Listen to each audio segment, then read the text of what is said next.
एक बार की बात है कि स्वामी विवेकानंद जी एक नदी के किनारे पर खड़े थे और वह नाव के आने का इंतजार कर रहे थे ताकि वह नाव में बैठकर नदी के दूसरे किनारे पर जा सके। इतने में एक साधु नदी के किनारे पर आ गया।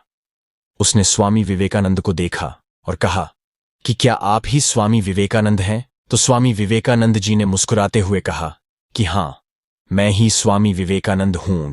फिर साधु ने कहा कि मैंने आपके बारे में काफी ज्यादा चर्चे सुने हैं। आप काफी ज्यादा विद्यमान हैं, लेकिन आप यहां पर खड़े होकर क्या कर रहे हैं?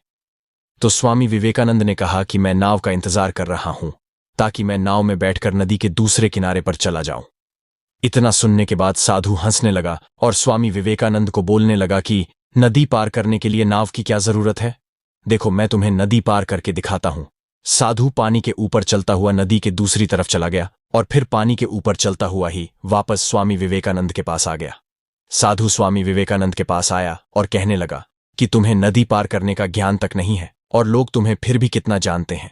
और देखो, मेरे पास नदी पार करने का ज्ञान है, लेकिन फिर भी मुझे कोई नहीं जानता। यह सुनकर स्वामी विवेकानंद ने कुछ नहीं कहा। इतने में नाव आ गई। स्वामी विवेकानंद जी और वह साधु नाव में बैठकर नदी के दूसरे किनारे पर चले गए। दोनों ने अपने अपने हिस्से का 50 पैसा नाव वाले को दिया और नदी के दूसरे किनारे पर उतर गए। फिर स्वामी विवेकानंद जी ने उस साधु को कहा कि मुझे यह बताओ, तुमने यह विद्या सीखने में कितना समय लगाया है? तो साधु ने कहा कि मुझे 15 साल का समय लगा है।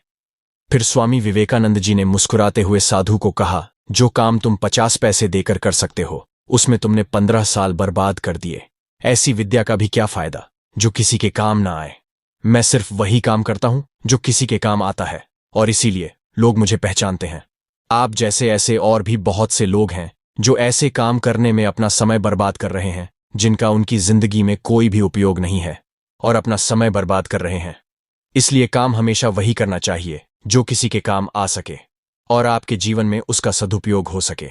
नैतिक शिक्षा।